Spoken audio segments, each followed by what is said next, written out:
국민 주권을 확고하게 하기 위해서 통치기관 리셋 개헌을 추진하고 있고, 그리고 그 첫 번째로서 국회의원 단임제 이런 활동을 우리가 하고 있습니다.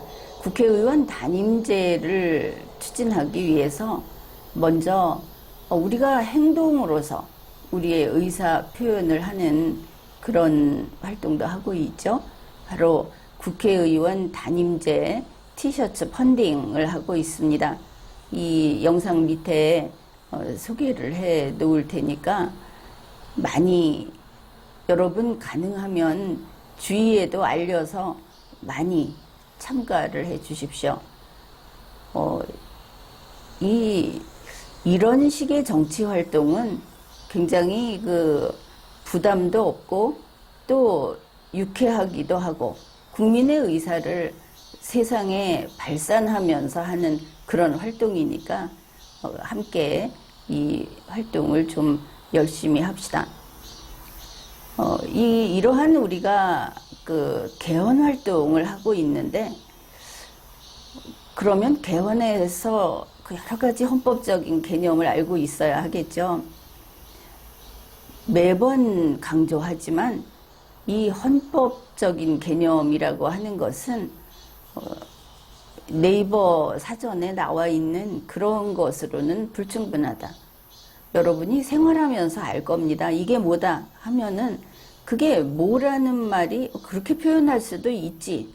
그렇지만 그게 바로 그 개념으로서 적합하다고 볼 수 있는지, 제대로 알았다고 할 수 있는지, 이런 것은 별개 문제가 됩니다. 자, 이번에는 이원집정부제라는 것을 봅시다. 이원집정부제하고 이게 뭐지 하고 궁금해하는 게 이원정부제, 이렇게 두 가지가 되죠. 이원집정부제하고 이원정부제를 가장 먼저 구분을 해야 할 것은, 이원집정부제는 의원 내각제에서 택하는 변종 중에 하나입니다. 변형 중에 하나고, 이원정부제는 의원 내각제와 관련이 없이 집행정부, 지금 우리나라는 대통령과 행정부로 이미 나뉘어 있죠. 이제 이런 식으로 나누어서 집행정부를 운영하는 이런 식의 분권형 내각제가 아니라 크게 말하면 대통령제의 변형, 이렇게 보면 되겠습니다. 이원 집정부제라고 하는 것은 이걸 의원 내각제와 대통령제의 요소를 결합한 제도다. 이렇게 보면은 대통령을 살려둔 의원 내각제다, 이러면 되겠죠. 그래, 평상시에는 의회에서 만든 내각의 수장인 총리라든지 이런 사람이 행정 집행을 하고, 대통령은 그냥 이름만 국가 원수다. 그래서 손님 오면 손님 맞이나 하고, 만일 일본의 왕이 실제로 정부 조직상의 일본 헌법상의 직책을 가지고 있는 거였다면 딱 그 사람이 하는 일이 그 정도 될 겁니다. 그런데 이 이원 집정부제에서는 비상시에 이 대통령에게 권한을 줍니다. 비상시에는 대통령이 행정권을 장악하고 행정 수반 역할을 한다. 그 비상시가 언제겠습니까? 바로 총리가 사임을 했다든지, 또 의회가 내각을 불신임해서 내각이 다 물러나 버렸다든지 하면 비상시가 되겠죠. 그럴 때는 대통령이 행정을 담당한다, 이런 겁니다. 이원집 정부제. 그래서 대통령과 의회에서 뽑은 총리가 둘 다 있어서 둘이다, 이렇게 볼 수도 있는데, 확실한 것은 뭐 이게 누구한테 권한이 얼만큼 있고 한 거는 여러분이 이미 알고 있죠. 이원 집정부제는 의원 내각제에서 나오는 거다.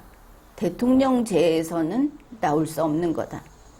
그걸 확실히 알아둬야 하겠습니다. 그 다음에 이원 정부제. 이거는 내각제하고는 무관한 겁니다.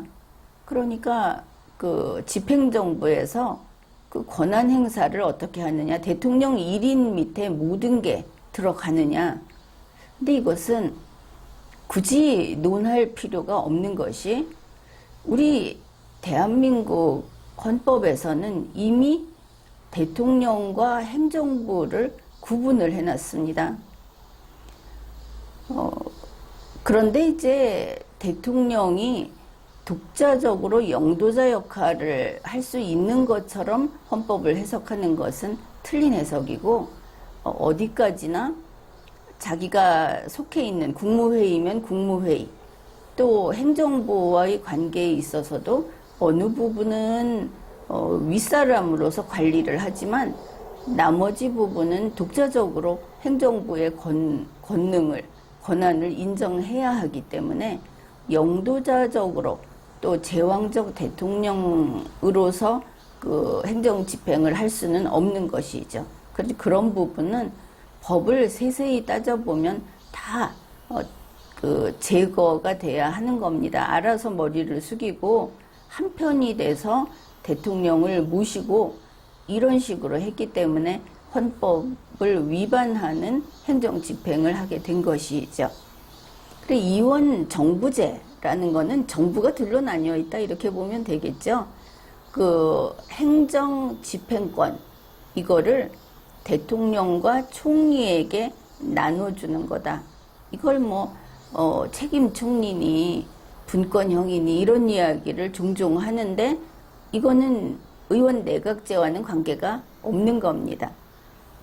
이거를 대통령제와 의원 내각제를 결합한 정부 형태라고 사전에서 설명을 하고 있는데, 그러면 대통령제를 주로 해서 의원 내각제와 결합한 거다. 이렇게 보면 의원 내각제를 중심으로 해서 대통령제와 결합한 거다. 그럼 뭐가 다르냐? 이렇게 이제 국민들이 혼란을 느끼게 될 겁니다. 이제 이렇게 풀이를 할 것이 아니고 아예 내각제와는 무관하다. 왜냐하면 이게 우리나라 이야기고 우리나라 이야기를 결국 해야 하죠. 대한민국은 삼권 분립, 권력 분립 국가입니다. 정부와 국회가 결합하면 헌법 위반입니다. 대한민국에는 의회는 없고 국회만 있다. 이야기했죠. 그래서 이거는 내각제하고는 무관하고 굳이 이야기를 한다면 정부가 분권형으로 하고 있다. 권한 행사를 분권형으로 한다. 그러나 헌법에 따라야 하겠죠. 무슨 국방과 뭐와 뭐는 총리에게 주고 뭐는 대통령이 갖고 이런 식으로 하면 헌법 위반이고, 또 헌법을 그렇게 고치려고 한다 하더라도 고치지 않은 상태에서는 아무것도 할 수 없는데 그렇게 한다면 헌법 위반입니다. 이 분권형이 대통령 중심제보다 좀 더 민주적이라고 주장을 할지 모르겠지만 책임 소재가 불분명하다. 이런 문제도 있고, 특히 우리나라에서는 국민이 대통령을 선출하고 국민이 총리나 장관을 선출하지 않기 때문에 이와 같은 일들이 민주적이라고 할 수 없는 우리의 독특한 환경도 고려를 해야 합니다. 우리나라에서는 이원 정부제 이거를 분권형 대통령제라는 거하고 이렇게 혼용을 하고 있는 것으로 보입니다. 그러면 분권형 대통령제는 지금 어떻게 알고 있느냐? 대통령제와 의원 내각제를 절충한 거다. 사전 풀이는 똑같죠. 그러나 이렇게 하면 안 된다고 했습니다. 국민이 선출한 대통령과 의회가 이 정책 영역을 나누어서 통치하는 정부 형태다. 이거 완전히 새롭죠, 이러면. 분권형 대통령제는 그러면 이런 이야기입니다. 대통령이 국방 외교를 하고 의회에서 선출한 총리가 나머지 사안을 책임진다. 그러면 이게 이원 집정부제의 변형처럼도 보이죠. 자, 세 가지가 애매하게 돼 있는데, 왜냐하면 이게 다 특정 정치 세력의 이익을 위해서 이렇게 만들어 놓은 겁니다. 이렇게 하고 그걸 지지하고. 그래서 대한민국에서 헌법을 개정할 때는 일본은 이렇다, 독일은 이렇다는 필요가 없는 겁니다. 미국도 마찬가지고. 그건 그들의 문제고, 그 사람들은 빵을 먹고 우리는 밥을 먹듯이 대한민국의 현재 정부 형태는 대한민국이 건국될 때부터 정해진 정부 형태입니다. 우리 것이죠. 우리 것을 버리고 남의 것을 따라서 새로 만들어야 할 필요라고 하는 것은 당연히 클 수 없습니다. 단지 언제 가능하냐? 남의 것을 가져오는 게 아니라 전체 국민이 그걸 원할 때, 그런데 국민이 삼권 분립이 국민 주권을 가장 탄탄하게 지켜주는데, 지금까지는 이권 분립으로 가서 국민 주권이 쉽게 침해가 되는 것을 원할 이유가 없는 것이죠. 그러면 누가 이것을 원하는가? 정치인 카르텔이 원하는 것입니다. 자, 이원 집정부제, 이원 정부제, 분권형 대통령제, 이런 것들을, 그 말을 우리가 알고 잘 쓴다 하는 게 의미가 있는 게 아니고, 그 말을 쓰면서 국민에게 이게 국민에게 이롭다고 하는 그 논리를 깨뜨리는 능력을 지니자. 우리가 그걸 키워야 한다. 그런 의미에서 이렇게 그 개념 설명을 해봤습니다. 통치기관 리셋 개헌, 국회의원 단임제 개헌, 반드시 이것을 관철시켜서 자유민주주의, 국민 주권을 지켜야 하겠습니다. 우리가 아무 직책도 없고 관저도 없는 우리가 이 나라의 주인입니다. 지금까지 리걸마인드 연구소였습니다.